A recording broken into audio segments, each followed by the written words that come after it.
What if within you existed a force capable of holding you steady, not just when everything is going well, but especially when the world feels like it's falling apart? Not a fleeting feeling or a convenient mantra, but a deeper, more ancient presence, one that doesn't depend on success, validation, or external calm to exist. What if self-love wasn't about inflating your confidence or repeating feel-good phrases, but about entering into a profound relationship with the entire landscape of who you are, especially the parts you've spent years trying to hide? We're taught that loving ourselves means striving, achieving, performing, that it's a result we reach after becoming enough. But Carl Jung proposed something far more radical, that self-love is not a result but a process, not something we earn but something we uncover when we dare to look within, not just at our strengths, but also at our fears, our contradictions, and our wounds. Who looks outside dreams, who looks inside awakens. This statement, so simple yet so powerful, invites us to reorient the direction of our attention, because it is only when we turn inward, beyond appearances and expectations, that we begin to awaken to the truth of who we are beneath all. The conditioning. The unconscious, in Jung's view, is not a passive vault of forgotten memories. It's a living, breathing ecosystem of symbols, emotions, intuitions, and ancient knowledge. A realm that speaks in images, sensations, and impulses. And though it may be silent, it is never inactive. It shows up when we're out of alignment with ourselves, as anxiety that won't go away, as dreams that won't leave us alone, as irritation that feels disproportionate, as exhaustion that sleep cannot fix. If you've ever agreed to something while feeling a heavy knot tighten in your stomach, if you've ever found yourself reliving the same emotional patterns again and again, despite your best intentions, if you've ever had a strange dream that left you wondering, unsettled, or strangely at peace, that's your unconscious trying to speak. And learning to listen, truly listen, is the first step toward building a form of self-love that isn't based on fleeting highs or idealized images, but on truth, connection, and inner alignment. Because this isn't about becoming better. It's about becoming whole. To truly love yourself, you must first learn the language of the parts of you that don't speak in words, the parts that whisper in silence, protest in discomfort, and cry out through your dreams when you're not paying attention. Carl Jung saw the unconscious not as a shadowy corner of the mind to be feared or avoided, but as a vast and intelligent terrain. It holds not only your repressed memories and personal history, but also archetypes, ancestral wisdom, and unrealized potentials. The unconscious isn't simply where things go to be forgotten, it's where the deepest truths go to be remembered. Yet we live in a culture that encourages us to dismiss anything that can't be measured or explained. We're conditioned to override our instincts with logic, to label our discomfort as weakness, to medicate what might be meaningful, and to stay busy enough that we don't have to feel. But the body knows, the dreams know, the unconscious always knows. And it keeps trying to reach you. It speaks in symbols, patterns, physical sensations, and recurring emotional experiences. A sudden knot in your stomach when you say yes but want to say no. A dream that keeps returning, like a riddle waiting to be solved. An inexplicable sadness that surfaces in moments of quiet. These aren't accidents. They're signals. Each one is a breadcrumb, a piece of the map pointing you back to yourself. Let's say you find yourself constantly pleasing others, even when it exhausts you. Every time you override your own needs to be liked, you might feel a subtle heaviness, a dull ache behind the eyes, a quiet resentment. That emotion is your unconscious registering the betrayal, not of others but of your own truth. Or imagine you keep dreaming that you're lost in a building or unable to speak. Those images aren't random, they're mirrors, revealing where you feel disempowered or unheard in waking life. Jung warned that what we do not bring to consciousness will continue to rule us from the shadows. In other words, ignoring the signals doesn't make them go away. It only ensures they will return with more intensity, often disguised as external chaos or internal breakdown. But the good news is this: listening is a skill you can cultivate. It doesn't require mystical abilities or a perfect life. It begins with slowing down, with asking questions like, What emotion is living in my body right now? Where am I saying yes out of fear? What have I been afraid to feel? When you begin to turn toward your inner world with honesty, rather than judgment, curiosity instead of fear, everything changes. You stop reacting automatically. You start responding consciously. You give yourself space to hear what's actually being asked of you beneath the surface. This kind of listening is a revolutionary act. It's how you begin to relate to yourself, not as a problem to fix, but as a mystery to explore. And when you listen deeply, consistently, with compassion, your inner world becomes less chaotic, less fragmented. You begin to walk through life more rooted, more present, more aligned with your truth. Before you can claim a self-love that's unshakable, you must build a relationship with your own depths. Because real self-love doesn't live on the surface. It lives in the willingness to meet what's raw, what's real, and what's ready to be healed.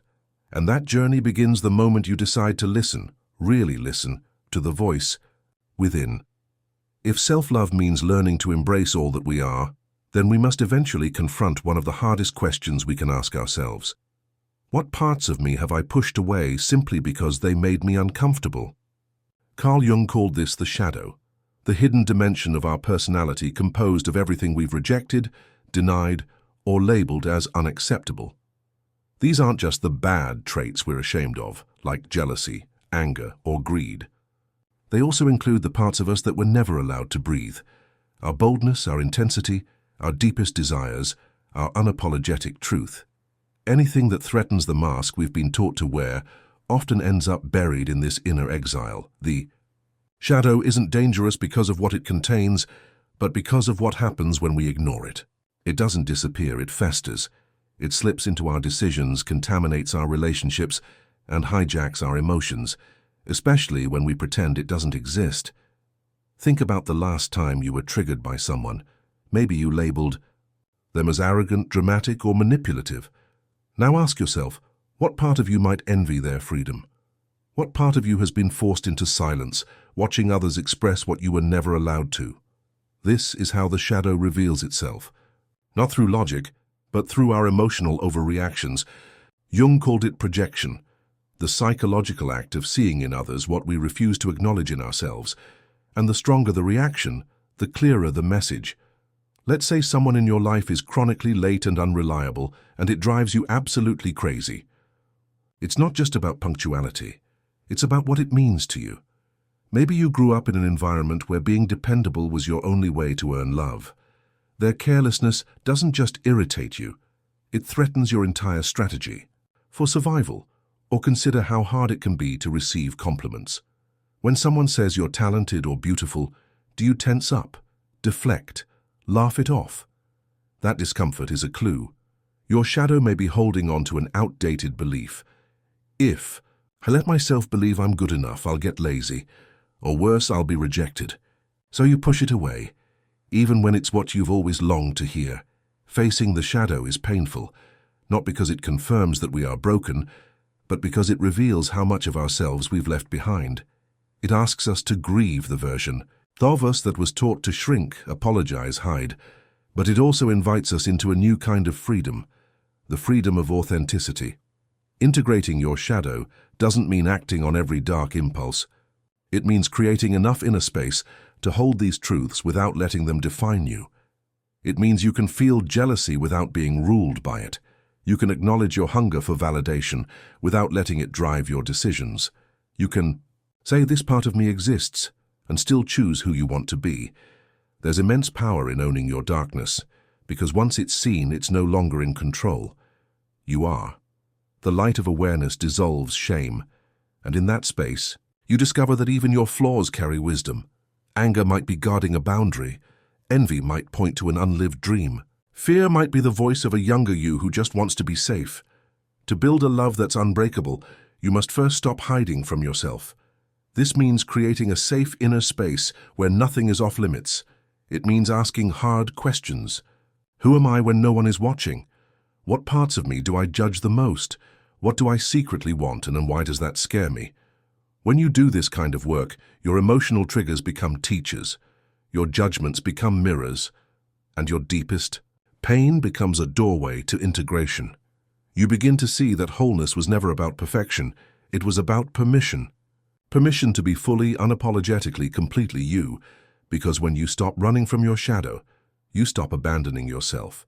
You start listening, you start honoring, and you begin to create a kind of inner safety that no external validation can replicate.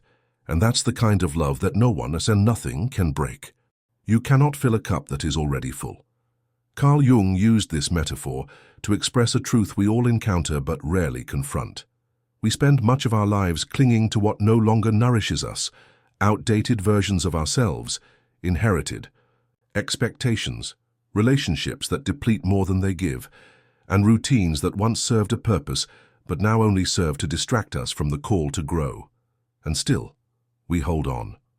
Not because they fit, but because they're familiar. Letting go is often misunderstood. It's not passive. It's not defeat. It's not abandonment.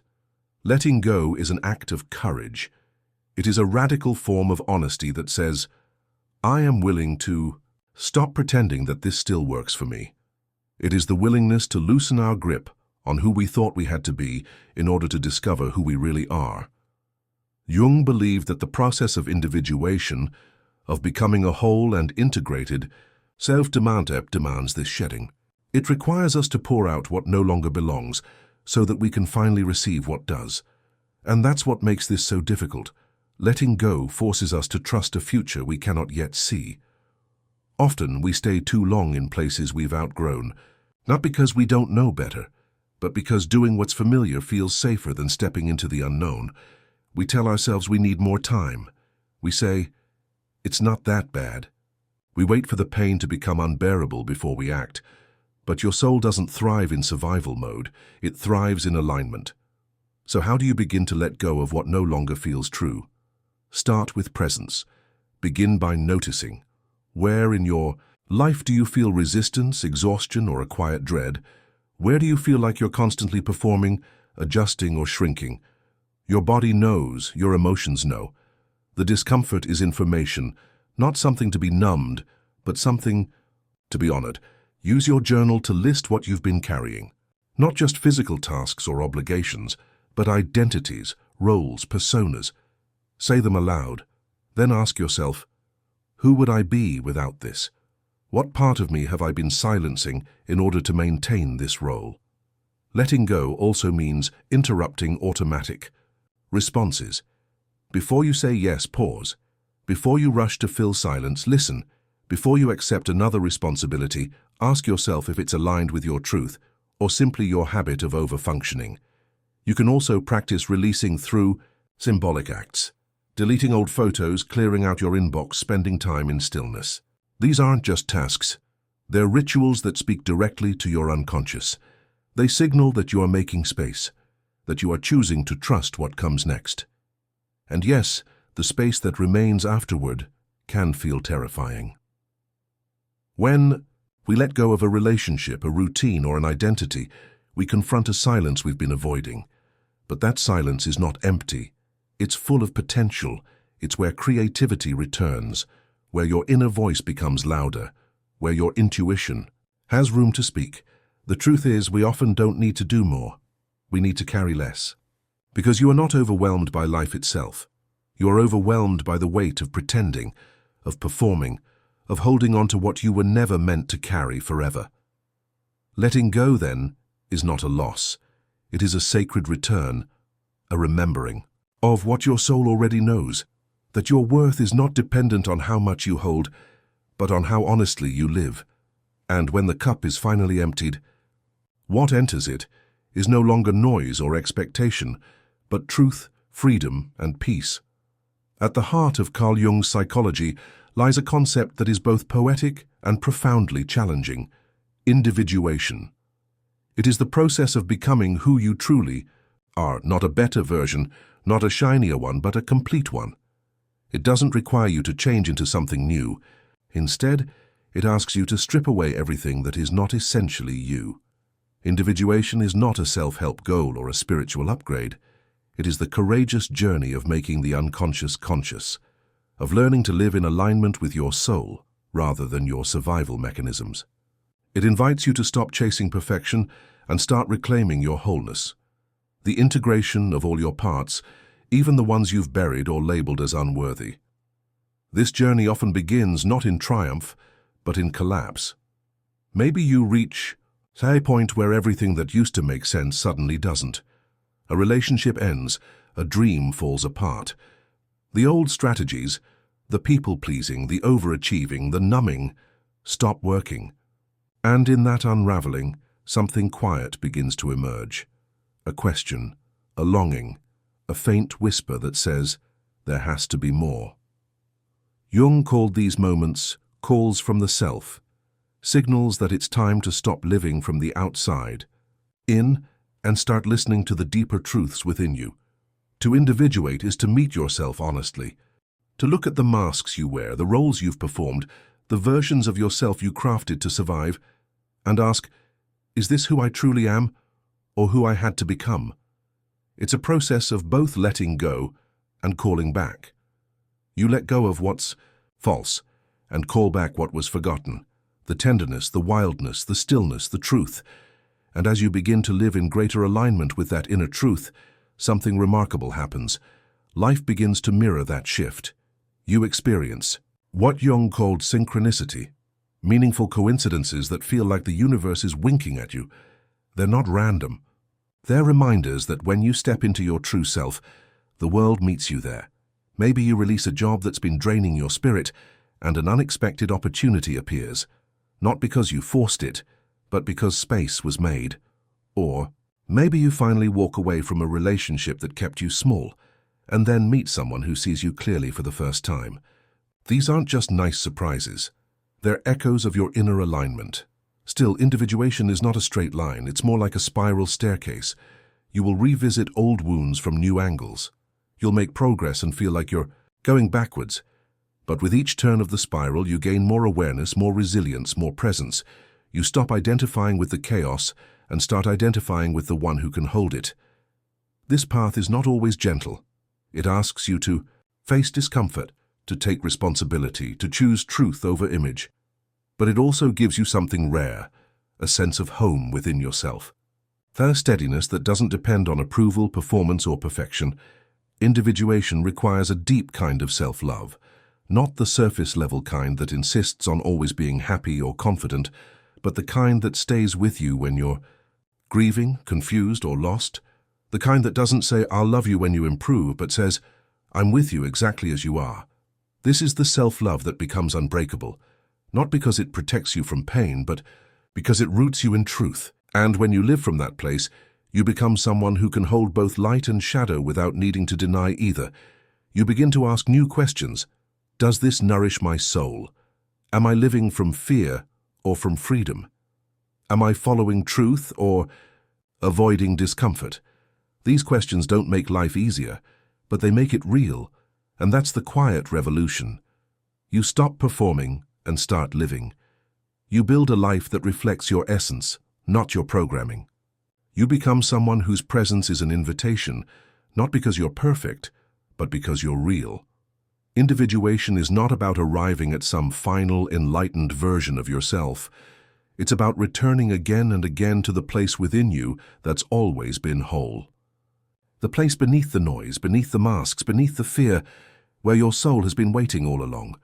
There are two kinds of dreams that shape our inner world, the ones we experience at night when our conscious mind sleeps, and the ones we carry in our waking hours, tucked quietly in the corners of our hearts. Both speak in the language of the soul, and both, if we're willing to listen, can lead us home. Carl Jung believed that dreams weren't meaningless or random, but rather deeply symbolic communications from the unconscious. Every image, sensation, and scenario in a dream is part of a greater dialogue between your deeper self and your waking awareness.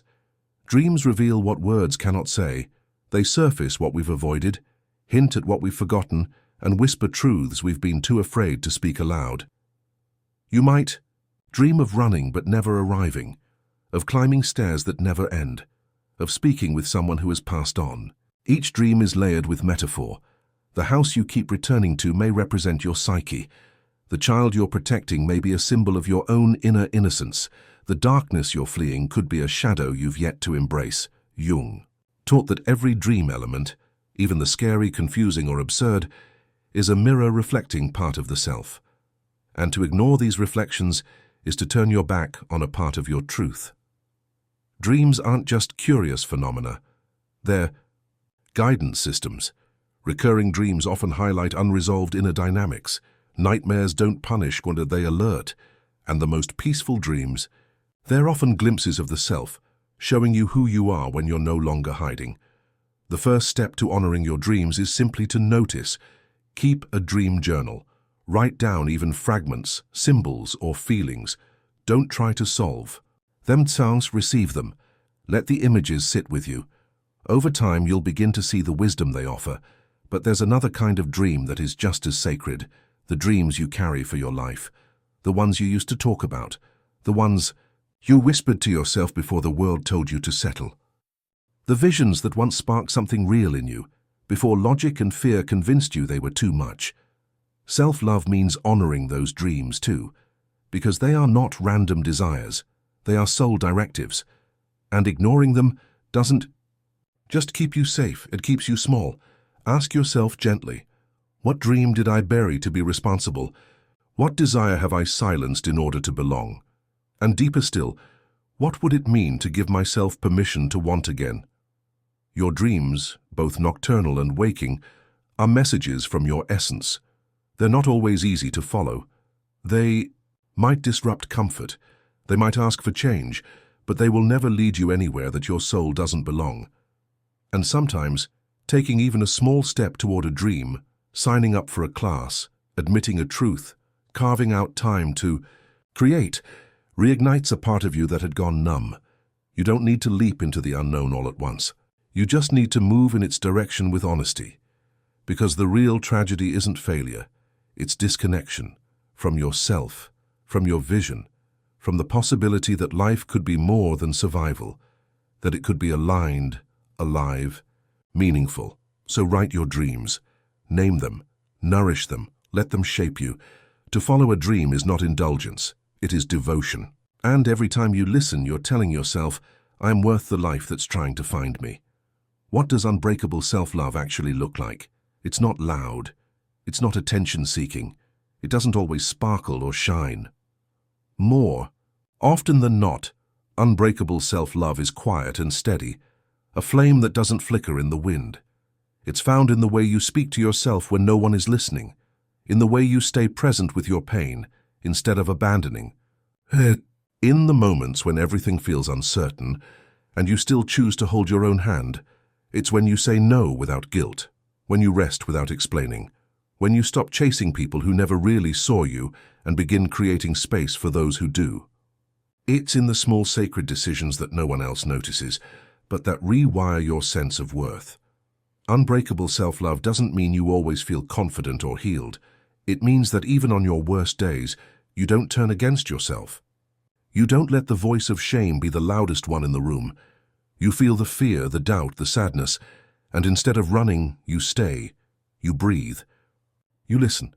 This kind of love begins with the radical decision to become your own home, to stop outsourcing your worth to achievements or relationships, to stop waiting to be chosen, and instead choose yourself, fully, daily, unapologetically. It's not easy. We've been taught to earn love, to perform for belonging, to shapeshift to be accepted. So it takes courage to begin living differently, to believe that your needs are not too much, that your voice is not too loud, that your feelings are not flaws to fix, but signals to honor. When you live with this kind of self-love, you set boundaries, without anger. Not to push people away, but to stay close to yourself. You no longer explain your no to make it easier for others to accept. You know your peace is worth protecting. You begin to honor your energy. You notice what drains you and what nourishes you. You give yourself permission to leave rooms that no longer reflect your values. And perhaps most importantly, you stop asking, what will they think of me? And start asking, what do I need to feel aligned with myself? Unbreakable self-love also means listening to your body. You notice the signals, the fatigue that comes from pleasing everyone, the anxiety that spikes when you betray your own truth, the ease that follows when you finally say what you mean. You learn to trust your intuition, not because it's always easy, but because it's always honest, and you start showing up for your dreams, not because you're certain of success, but because you've stopped making fear the final authority. You write the book, launch the idea, take the class, have the conversation, not because you feel ready, but because you know your longing matters. You begin to surround yourself with people who don't ask you to shrink, who hold space for your whole self, even the messy, unfinished parts. You no longer settle for connection that costs your authenticity. You choose relationships that feel like expansion, not contraction. And when things go wrong, because they will, you no longer spiral into self-loathing. Instead, you ask, what can I learn? What needs attention? How can I be more kind to myself right now?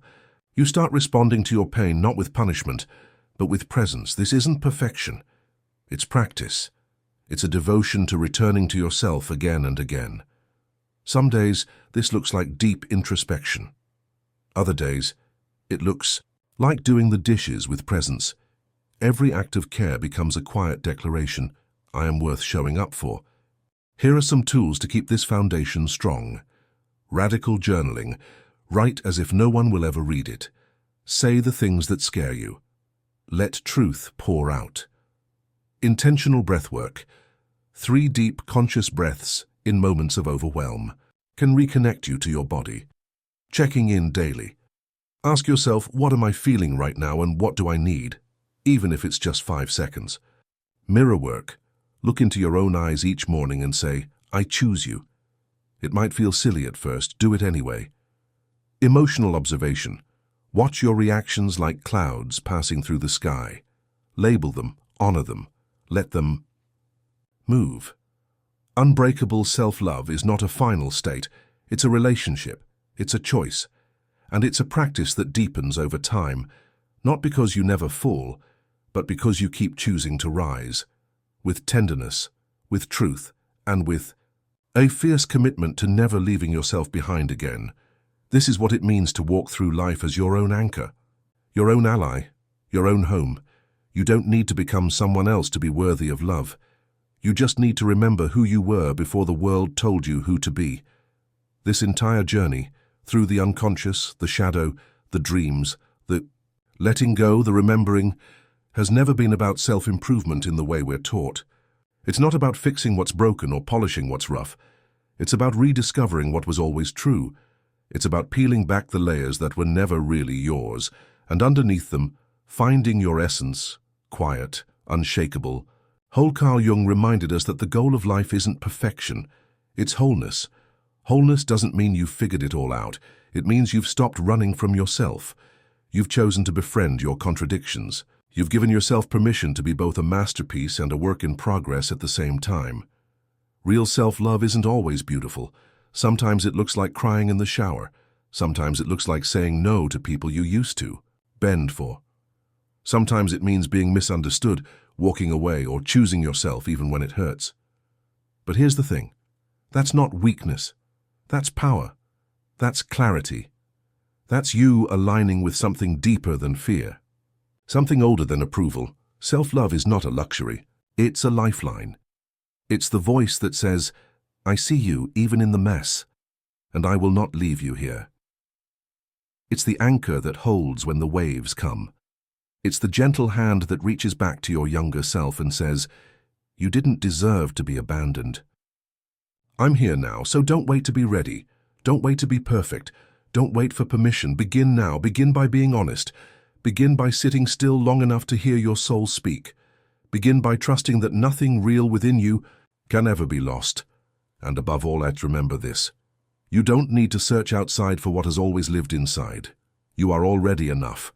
You don't have to earn it. You don't have to prove it. Just remember the you that's been there all along. Beneath the noise, beneath the fear, beneath the masks. The real you, the whole you, the free you. That is the home you've been searching for.